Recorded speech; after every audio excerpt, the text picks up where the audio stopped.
A female officer appeared in my doorway and asked me if I was all right. She told me to follow her with my eyes closed. I noticed her grasp become tighter as we reached the bottom of the stairs, and I couldn't help treating myself to a peek. Through squinted eyes, I saw.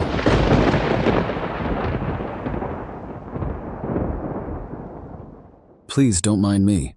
I am just here to tell stories. Just press the like button and let's begin.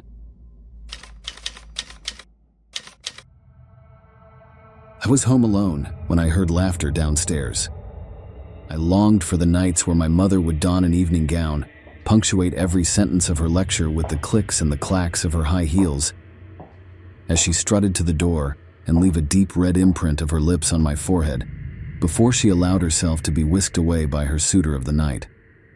Those nights are rare when your single mother works 12-hour shifts at the local nursing facility and comes back home to a long evening of drinking, loud television, and heated arguments with her children. This night was better than all the others because the universe had aligned the plans of everyone in the household to coincide, leaving me behind for at least 5 hours worth of quiet alone time, something I rarely got. I was in my bedroom, my secret stash of snacks scattered all over my bed, and the one shared laptop we had in the house all to myself. I didn't know what I wanted to do first. Watch a movie? Sing along to karaoke songs on YouTube? Have a one-woman dance party? I settled upon watching a scary movie and turned off all the lights to set the mood. I was barely past the 30-minute mark when I heard the distant sound of snickering.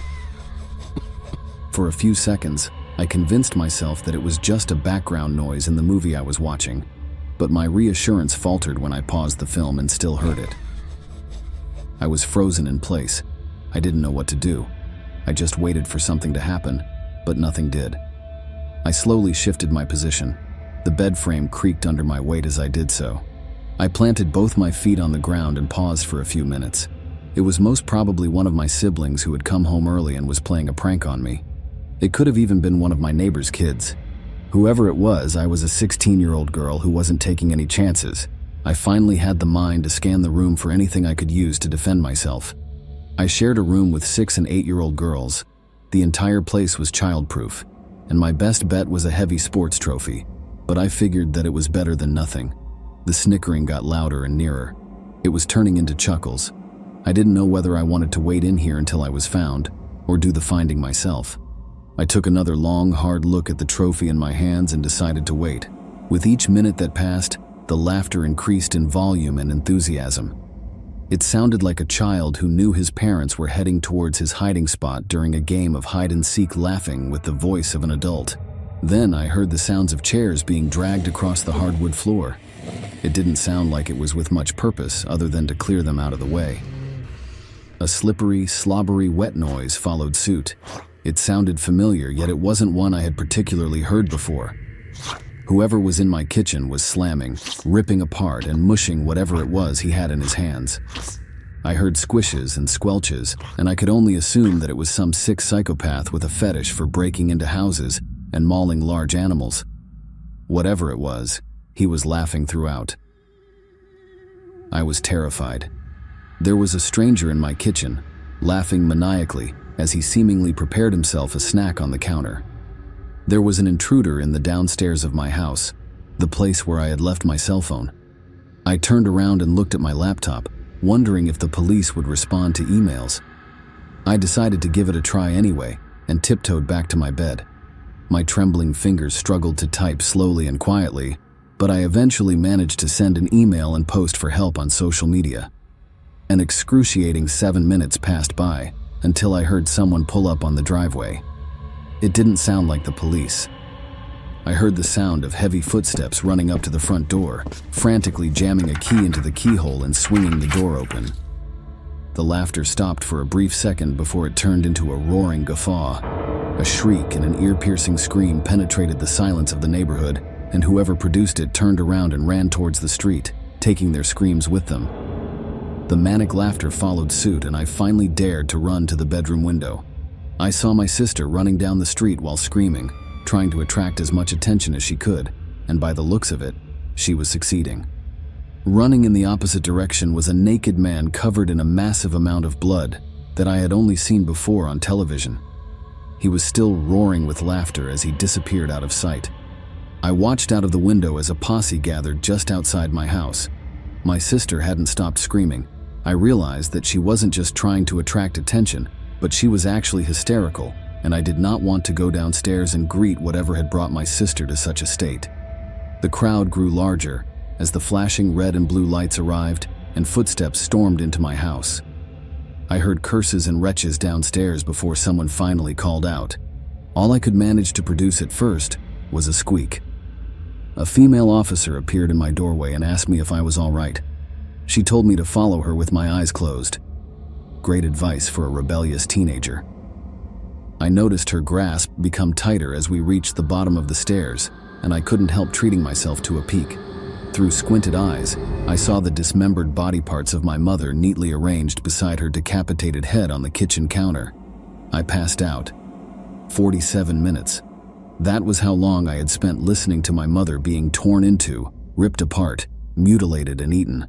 The person responsible for that ran straight to his nursing facility, straight to his bedroom, and straight into bed. He laughed as they restrained him to his bed. He laughed as he was taken away in cuffs. He laughed as he was locked up in a cell.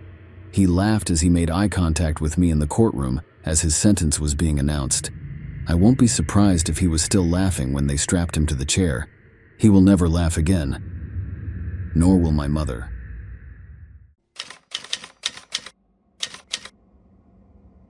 The basement. I was home alone for the week, as my family had gone on vacation while I had to stay and work. It was around 2 a.m., and I'd stayed up to watch a scary movie in the dark in my basement. I was intent on really scaring myself and seeing how far into terror I could really go, while still knowing I was safe in my own home.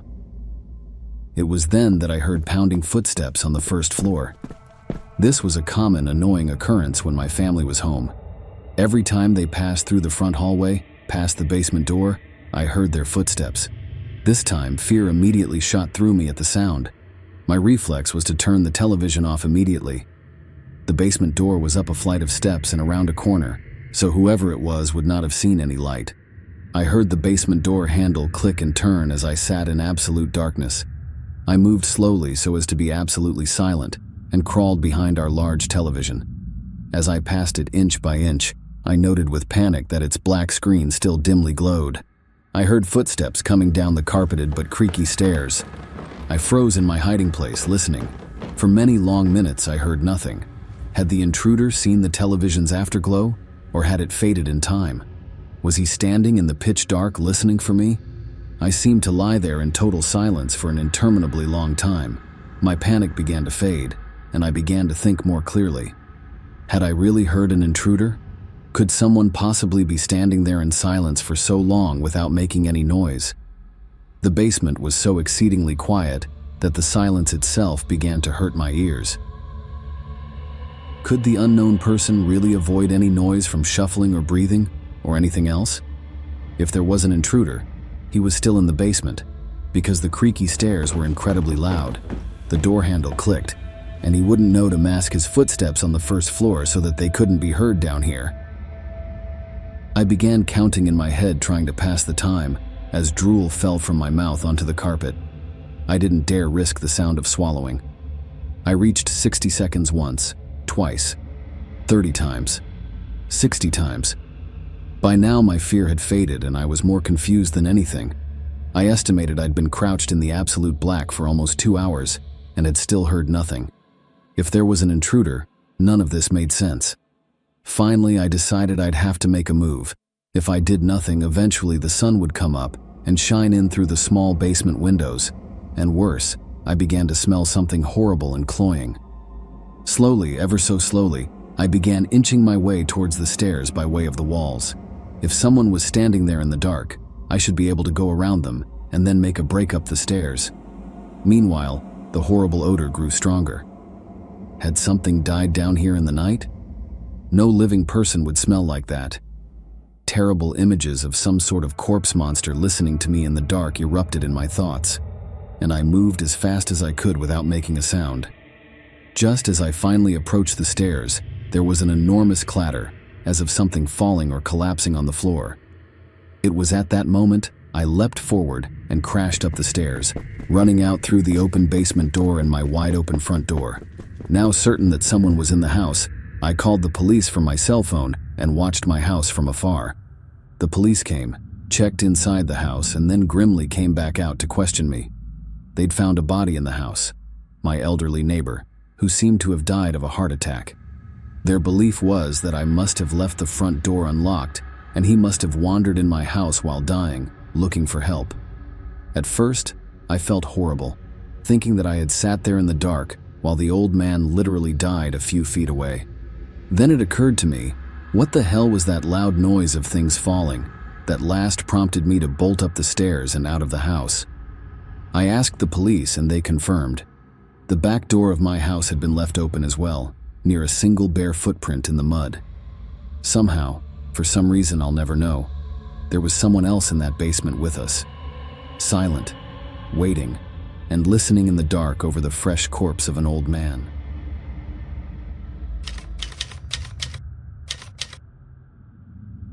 I was 14. It was an average night, around 9 p.m. Me and my little cousin are at his house. I'm babysitting for the night while my mom and aunt are shopping, and my dad and uncle are at the movie theater, so we're sitting there, and I was feeling really strange. Something was wrong, but I couldn't put my finger on it, so I just kept watching TV with my cousin. The feeling wasn't going away, so I got up and walked to the back door to lock it. When I came back through the kitchen, I saw what was causing my weird feeling. In the window, there was a very decrepit and homeless-looking man, just staring into the window, looking at my cousin. Protective mode turned on. I pretended like I didn't see the guy, and I told my little cousin that we needed to go upstairs because our parents would be home soon, and they wouldn't want him to be staying up late. So I went upstairs and put him to bed, knowing damn well that there was a man outside that wanted in. I was about 125 pounds and 5'8" at the time, and I played football for my school. If I remember correctly, I went downstairs and straight into the kitchen and grabbed one of those meat tenderizing hammers, turned back to the window where I saw him before. Not there. Ran back to the front door and checked that it was locked. Both the deadbolt and the knob were locked. Ran back up the stairs with my meat tenderizer and went into my cousin's room and sat down in front of the door. He asked me what I was doing, and I said that he didn't need to worry about it and that he should keep his head low. Called the cops and then my dad and uncle. Cops would take half an hour, and my dad and uncle were 45 minutes away. Then I hear a window shatter and the sound of heavy boots walking around on the main floor. I told my cousin to stay calm, hide under the covers, and to keep silent. I could hear the guy walking around downstairs. It was horrifying. I gripped that damn meat tenderizer and waited. About 5 minutes passed, and then I heard the boots walking up the stairs. At this point, I was having a freaking heart attack. My cousin's door is no more than 10 feet from the stairs. I heard him opening the doors to my aunt and uncle's room, then the bathroom. He walked back downstairs, and I heard him open the door to the basement.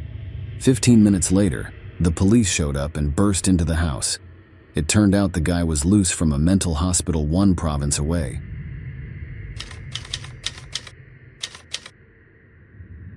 A strange visitor. My wife was visiting her mother for the weekend, leaving me alone in our house for the first time in ages. As a construction worker, I was used to early mornings and hard labor, but tonight felt different.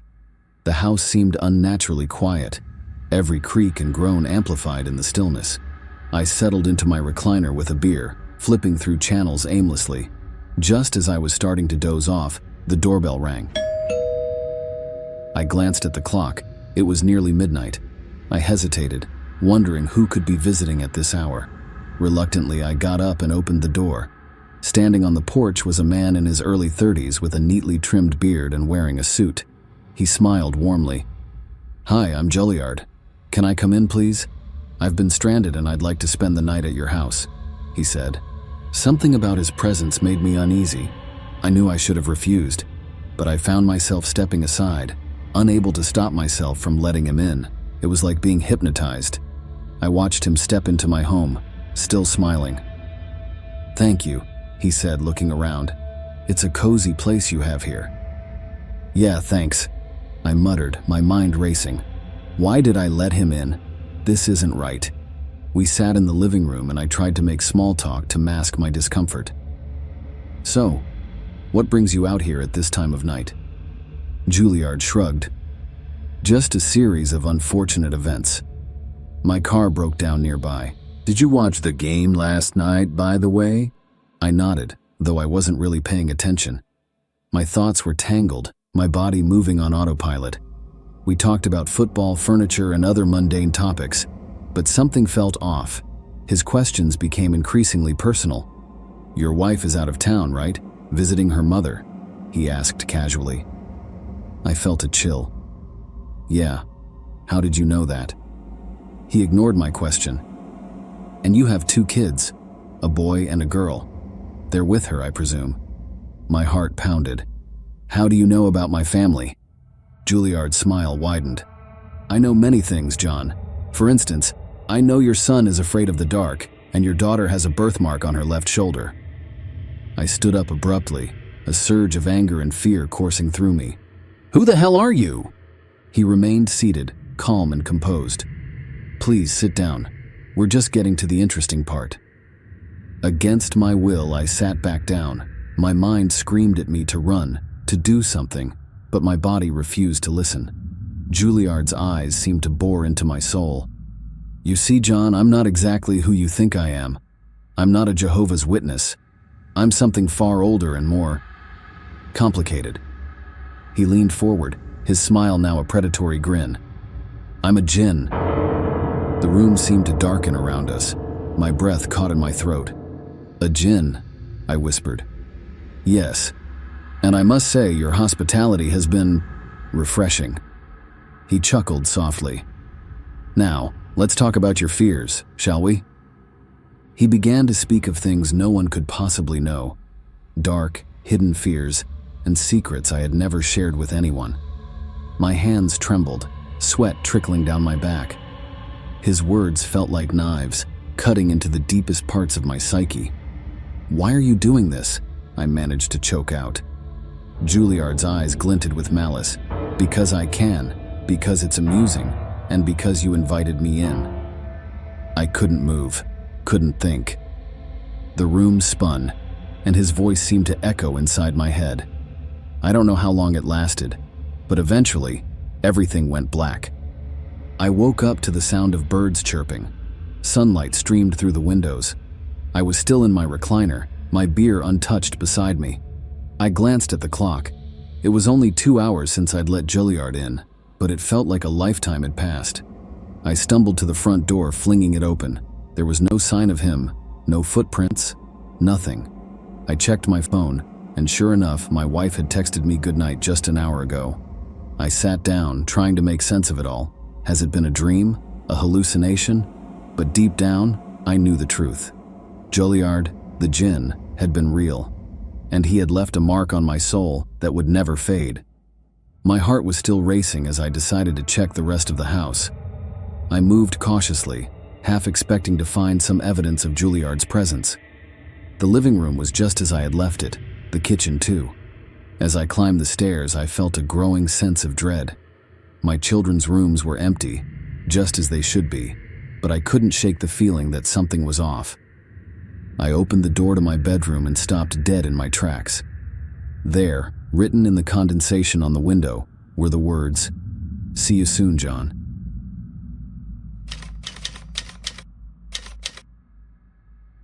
Something I can't explain happened when I was alone one night. I always loved the quiet of my home in the countryside. It was my sanctuary, a place to escape the hustle and bustle of city life. But one night, the solitude felt different. As the last rays of the sun dipped below the horizon, an unsettling silence settled over the house. I had decided to stay up late to finish my book.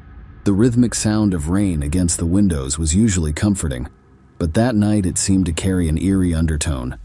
The wind howled, making the old house creak and groan in response.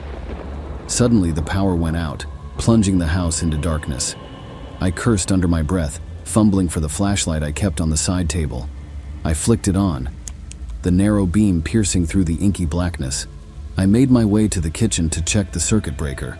As I moved through the house, the floorboards creaked beneath my feet. I reached the kitchen, my hand brushing against the cold metal of the circuit box. I flipped the switches, but nothing happened. The house remained shrouded in darkness. Just as I was about to give up, I heard a noise behind me, a soft, almost imperceptible whisper. I froze, my heart pounding in my chest. I turned slowly, the flashlight beam trembling in my hand. There was no one there. "Who's there?" I called out. The only sound was the rain tapping insistently against the windows. I shook my head, convincing myself it was just my imagination, a trick of the mind in the oppressive darkness. I decided to head back to the living room, my nerves on edge. As I passed by the hallway mirror, I caught a glimpse of something moving behind me. I whipped around, the flashlight's beam slicing through the dark, but there was nothing there. My reflection stared back at me, wide-eyed and pale. I tried to shake off the growing sense of dread. I settled back into my armchair, wrapping a blanket around myself. I picked up my book, trying to lose myself in its pages, but the words seemed to blur together. The house felt unnaturally quiet, the kind of silence that presses down on you, heavy and suffocating. A sudden thud from upstairs made me jump. The sound was followed by a slow, deliberate creaking, as if someone, or something, was moving. My breath caught in my throat. I tried to tell myself it was just the house settling, but deep down I knew something was wrong. I had to check. I couldn't just sit there, paralyzed by fear. Gathering my courage, I stood up and made my way to the staircase. Each step felt like a journey into the unknown, the flashlight flickering slightly, as if it too sensed the growing tension. At the top of the stairs, the hallway stretched out before me, dark and foreboding. I moved cautiously, my heart pounding with each step. I checked the first bedroom, empty. The guest room, nothing. I hesitated at the door to my own bedroom. The door was slightly ajar, a sliver of darkness beckoning me in. With a deep breath, I pushed the door open. The room was empty, just as I had left it. I let out a sigh of relief, but then I noticed something that made my blood run cold. The window was wide open, rain pouring in, drenching the floor. I was certain I had closed it earlier. I approached the window, closing it with trembling hands. As I turned around, I felt a sudden chill, like a cold breath on the back of my neck. My flashlight flickered, and for a split second I saw a shadow move across the room. Panic surged through me. I bolted out of the room, slamming the door shut behind me. I raced down the stairs, my mind racing with thoughts of what I had just seen. I locked myself in the living room, my heart pounding in my ears. I sat there for what felt like hours, my flashlight flickering intermittently. The rain continued to pour, and the wind howled outside. Just when I thought I couldn't take it anymore, the power came back on, flooding the house with light. I spent the rest of the night in the living room, every noise making me jump. The next morning, I found muddy footprints leading from the window to the hallway and disappearing into the kitchen. There was no sign of an intruder, but I couldn't shake the feeling that I wasn't alone. To this day, I can't explain what happened that night, but every time I hear the rain tapping against the windows, I feel a shiver run down my spine, and I remember the terror of being alone in the night. When I was young, I had a home alone night, but mine wasn't funny. When I was a kid, a young teenager, I frequently spent my Saturday nights babysitting my siblings. As the eldest of three, I assumed this responsibility with no pay nor thanks to speak of. It was simply expected of me, one of my contributions to the family. I babysat so frequently because, my parents needed it. They'd had marriage problems in the past, and their counselor told them they should go on a weekly date. Revive the magic, rekindle the flame, all that good stuff. Yeah, it sucked to be robbed of a weekend evening, but it wasn't much of a burden. My parents were happier than they'd been in ages, and they both seemed genuinely excited for date night each week. I would have rather been doing other things, of course, but I'd seen my aunt and uncle go through a nasty divorce a few years back, and I desperately wanted my parents to stick together. And so it was that on the night of December 3rd, in the year 2006, I stood at the open front door of my secluded Colorado home, waving goodbye as my parents backed out of the icy driveway. "Drive safe," I called out, steam pouring from my mouth. I don't know if they heard me or not. Wrapping my arms around my torso in response to the wintry mountain air, I entertained myself for a few brief moments by exhaling forcefully and watching my breath float away into nothing. And there was truly nothing around me, not a car or a creature in sight. It wasn't long before I grew bored and turned back into the warm house, nose tingling from the chill. Georgie and Kate were eating their dinner at the kitchen table. As I watched them, I couldn't help feeling like an only child. Georgie, 3 years my junior, was severely autistic and not talkative. He only spoke when he really wanted something, and only then in the simplest of words. Milk and sandwich was code for peanut butter and jelly with the crust cut off, which he was presently devouring. Kate, meanwhile, was still a baby, just shy of 2. The 9-year gap between them is glaring, but to this day, my parents swear to me Kate wasn't an accident. Kind of like back in high school, when I swore to them I had no idea how those magazines got under my mattress. But I digress.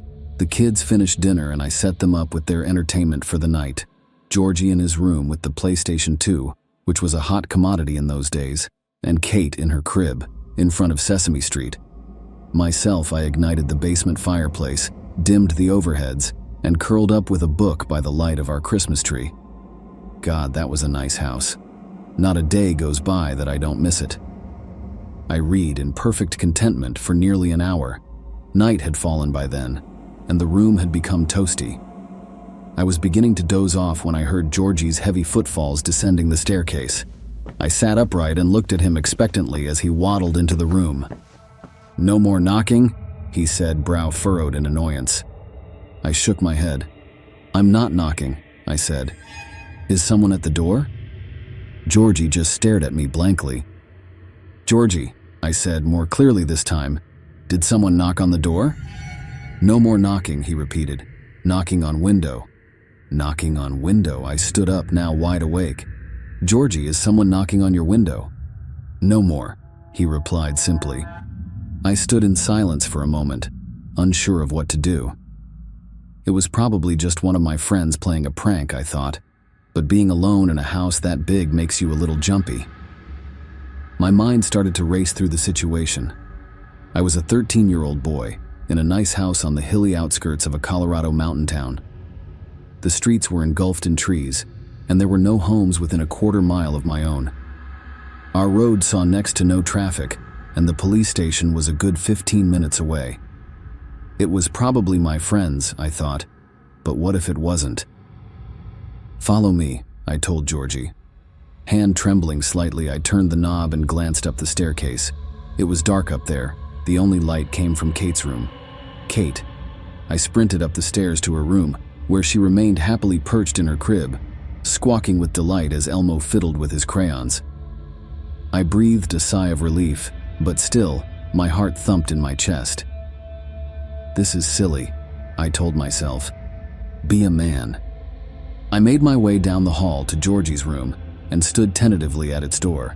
Taking a deep breath, I gently pushed the door ajar, reaching for the light switch and thinking better of it. If this was the worst-case scenario, then I didn't want our mystery intruder to know where in the house I was.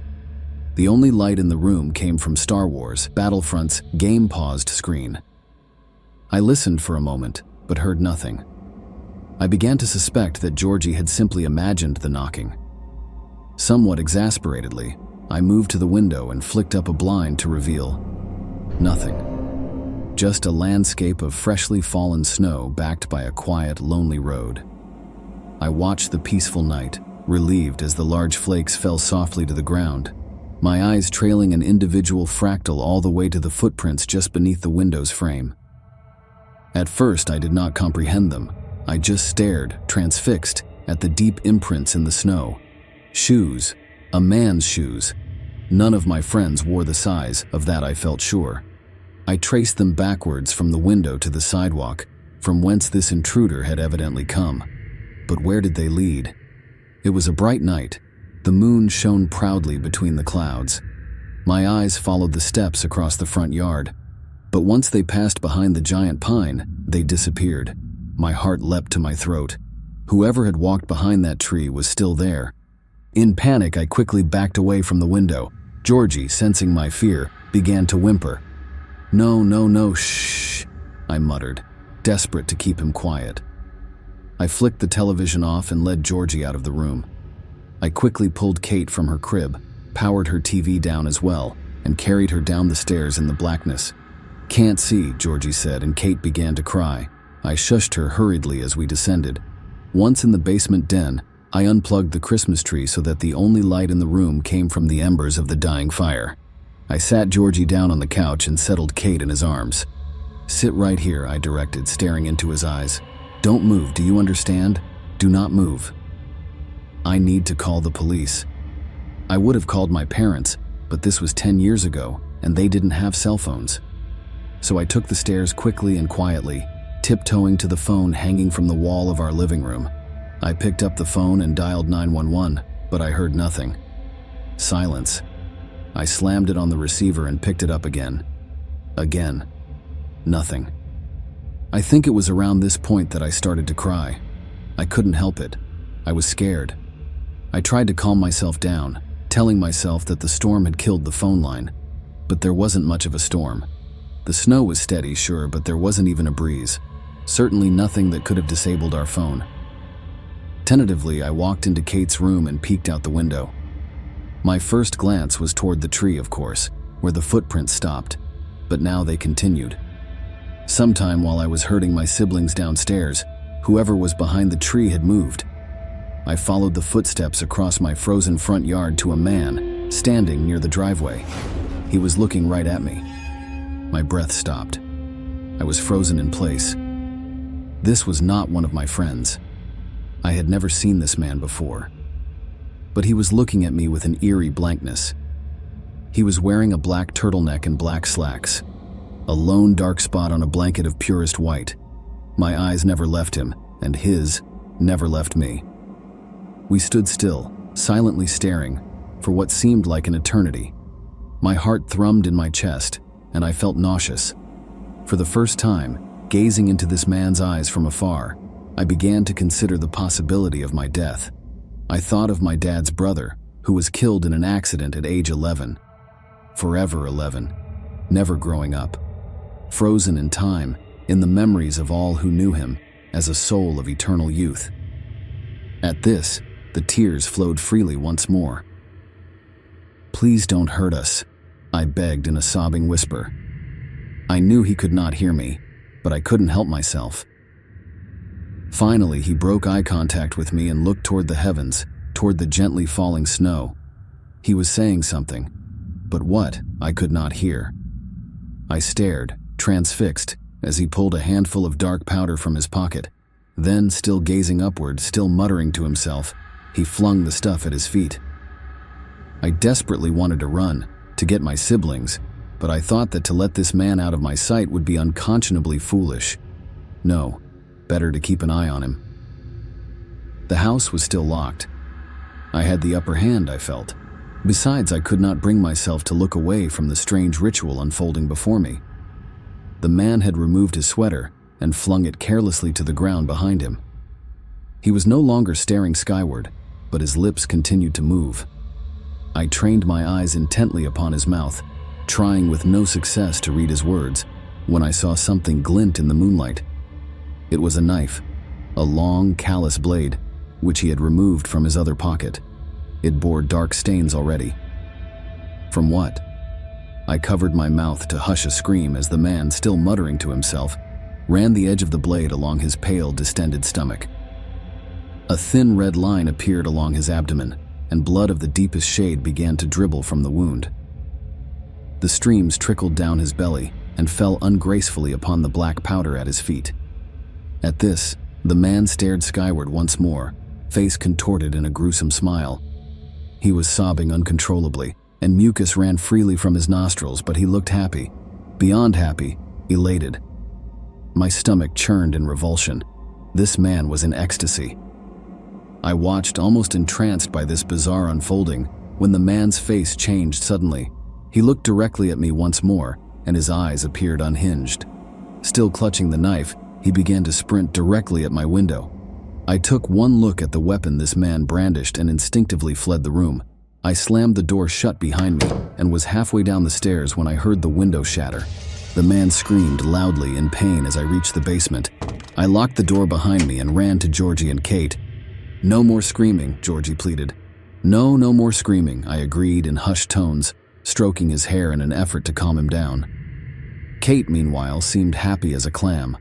I strained, listening intently. Is he inside the house? I still clung to some naive hope that he had injured himself on the glass and had retreated, or perhaps he had been weakened by his self-inflicted wound. Finally, I heard it, the subtle but unmistakable sound of footsteps upstairs.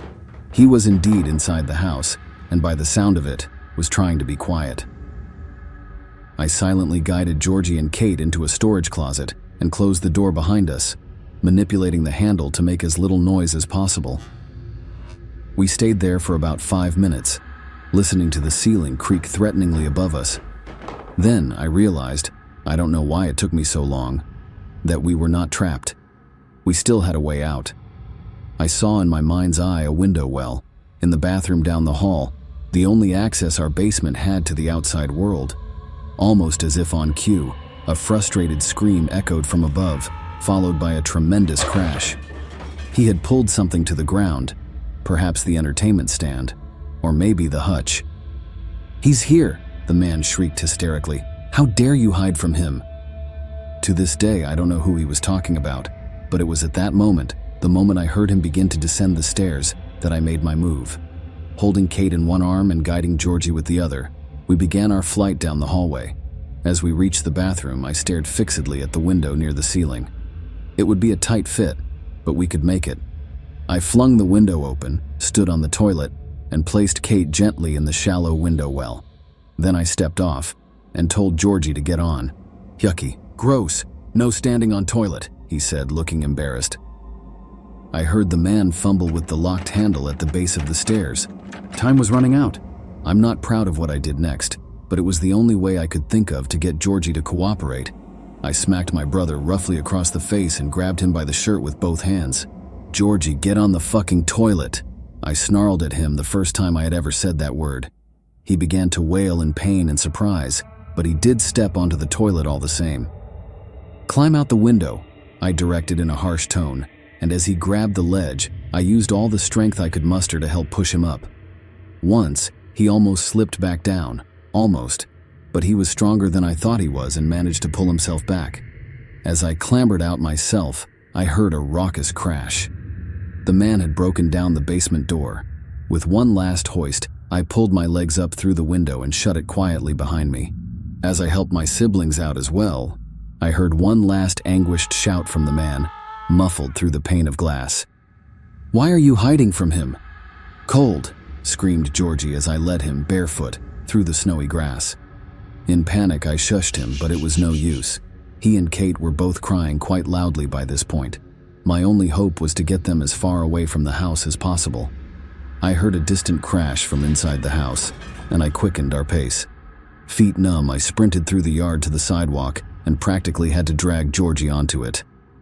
"Bathroom light on," he said pleadingly. He was obsessive about turning off lights and electronics before leaving, and he was correct. We had left the bathroom light on in our haste. I ignored him and rushed us down the frozen pavement, stepping on sharp rocks and sticks and not even comprehending it. Adrenaline surged through my veins. I didn't know what we were headed toward. All I knew is what we were headed away from. The snow was falling much harder by this point. I could already see it collecting in a pile on Kate's head. Her nose was beet red and dripping with snot. I needed to get her inside. But where? I looked ahead and saw a light. Off in the distance, the Garland's house. I'd said maybe a grand total of 6 words to Mr. and Mrs. Garland my entire life, but that was our one option. It was in their house that we would seek refuge. My house was now around the corner and out of sight, but I did not let up the pace until Georgie tripped on something and landed in a dark puddle. "Hey!" he screamed indignantly, looking back at his stumbling block. In the glow of the distant streetlight, I could see Georgie had fallen into blood. A dead man lay, face up and eyes open, on the sidewalk. Snow had fallen onto most of him, and he had been mostly invisible until Georgie's feet had connected with his midsection. I remembered the dark stain I had seen on our intruder's knife. "Come on," I pleaded, wrenching my eyes away from the grisly scene as I pulled Georgie to his feet. We ran for another 60 seconds maybe, and finally reached the Garlands' front door. The window into their parlor was open and a fire was roaring. Mr. and Mrs. Garland sat drinking tea in cozy armchairs. I pounded furiously on their door. They answered together, utter bewilderment stamped on their faces. I handed Kate to Mrs. Garland and collapsed into tears. The police arrived at my home 15 minutes later and apprehended the man, unconscious, lying in a crumpled heap on the floor of our basement bathroom. They discovered him with a fractured skull, many deep lacerations from the window of Kate's room, and intestines partially protruding from the wound on his gut. He had slipped in his attempt to climb where we had climbed, hit his head, and knocked himself out. Apparently, he confessed under questioning that he was a member of a strange cult, a cult which, as far as anyone can tell, does not even exist.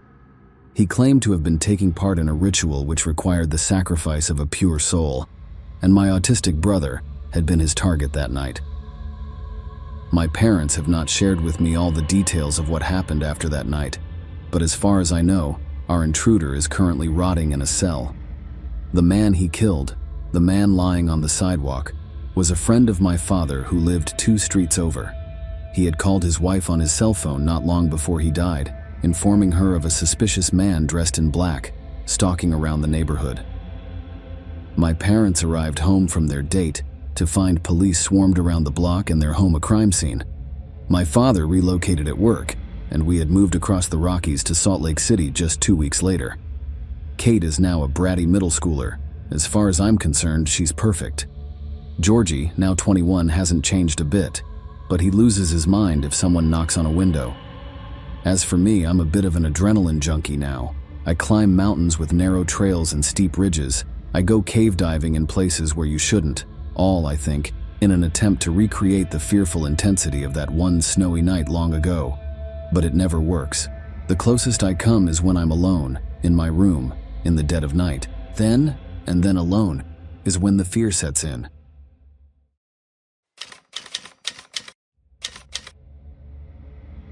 My grandpa's ghost appeared to me while I was home alone.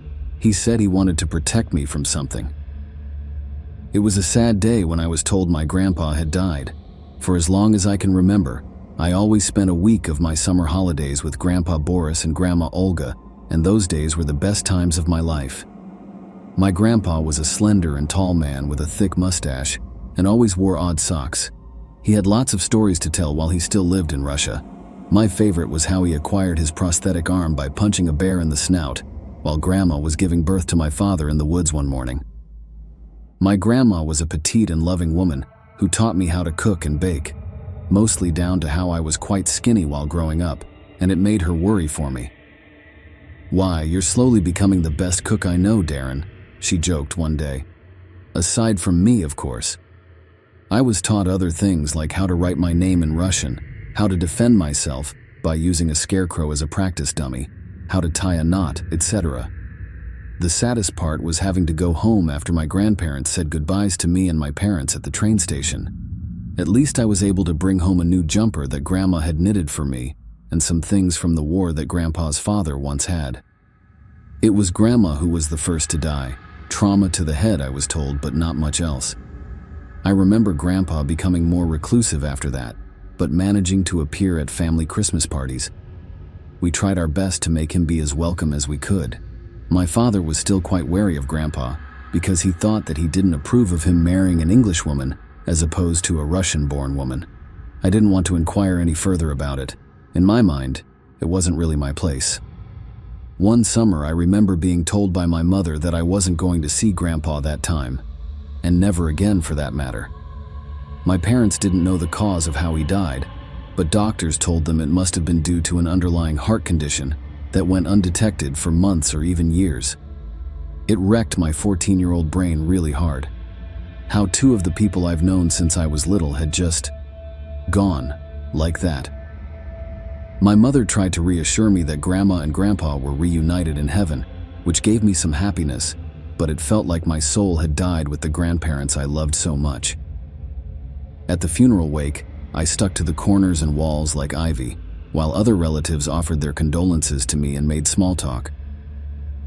That night, I couldn't sleep a wink for quite a while, but when I finally did, I heard a bang and a scratching at the window that made my eyes snap open immediately.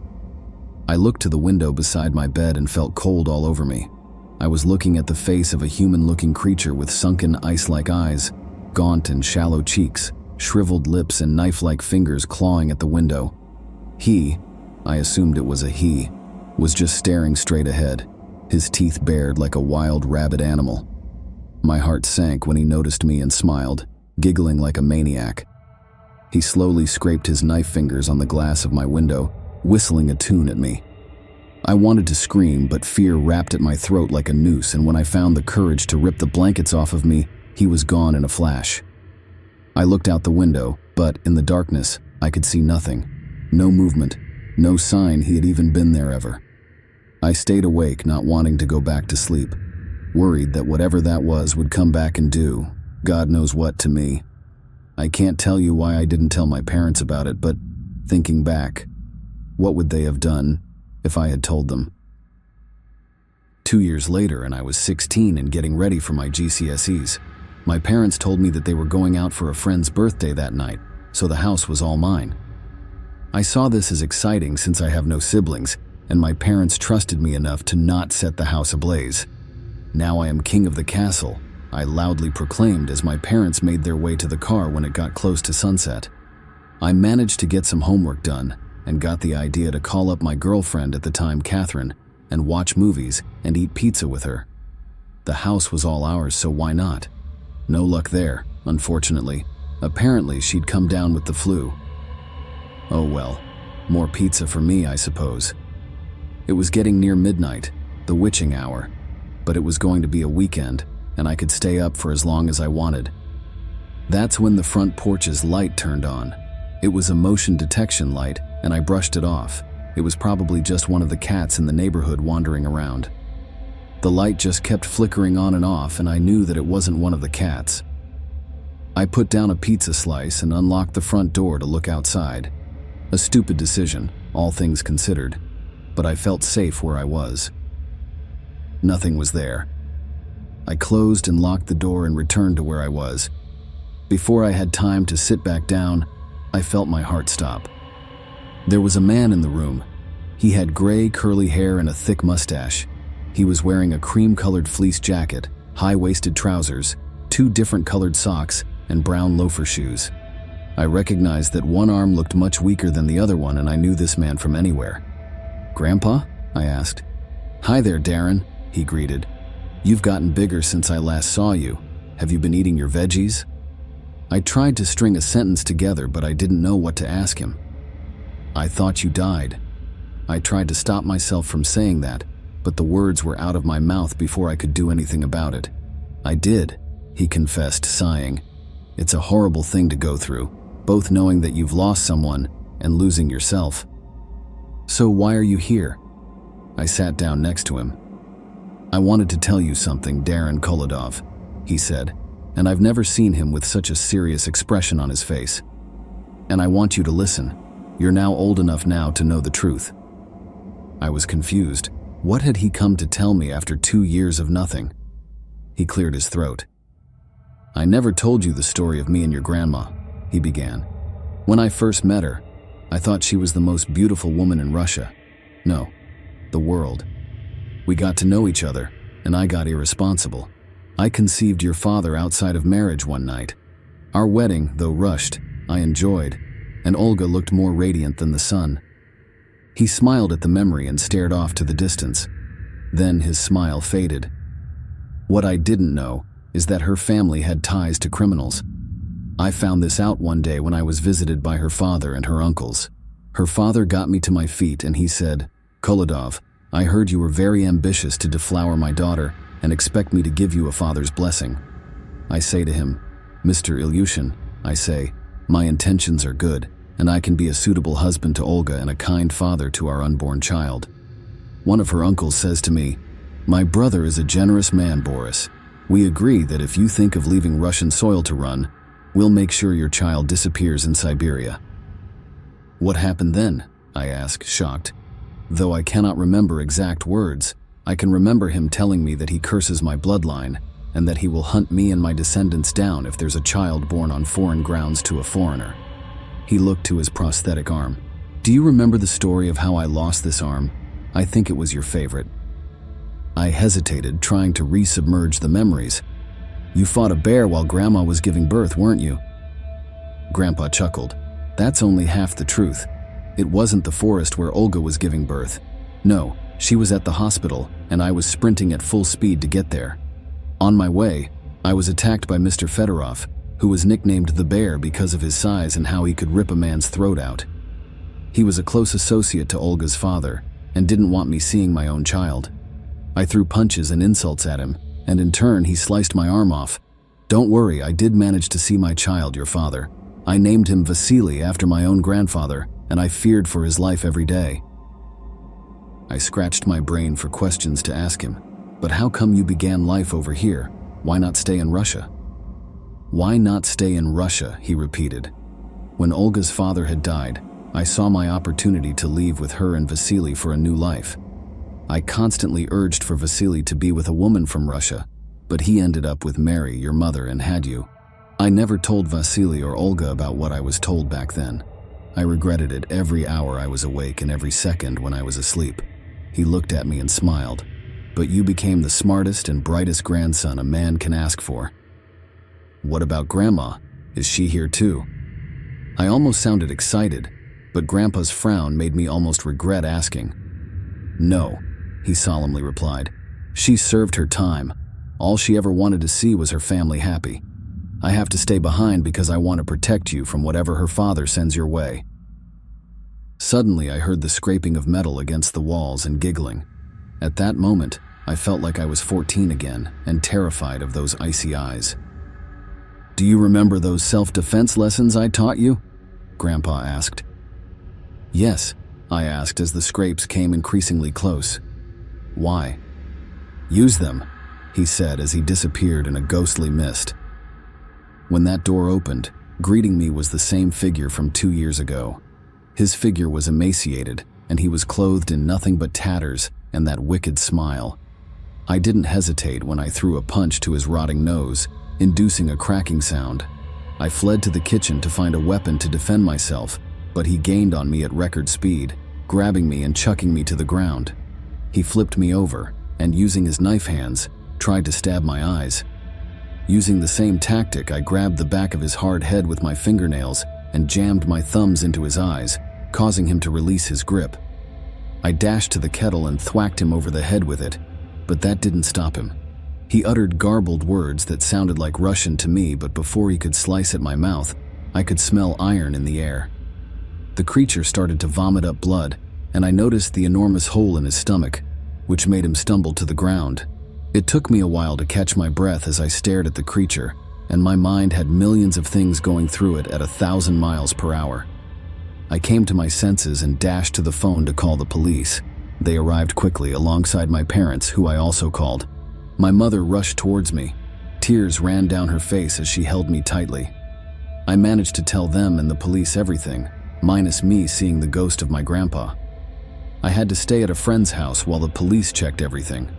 The body of my attacker had vanished, and it made me feel all sorts of nausea when investigators told me that they were unable to locate the man I described to them. I don't blame them. The incident made me quite the talk of my school that Monday because it made the local news. I didn't really mind the popularity. It made me feel like some kind of hero. Something I never wrapped my head around was why it suddenly stopped. Was that Grandpa's doing? I always hoped that was the case. That was 5 years ago, and I haven't had any other incidents with the strange creature. That was, until last night. I started hearing whistling and giggling outside my window at stupid hours of the night and saw those eyes through the crack of my curtains mocking me. I've grown since that night, and I'm ready to end this. This is for you, Grandpa.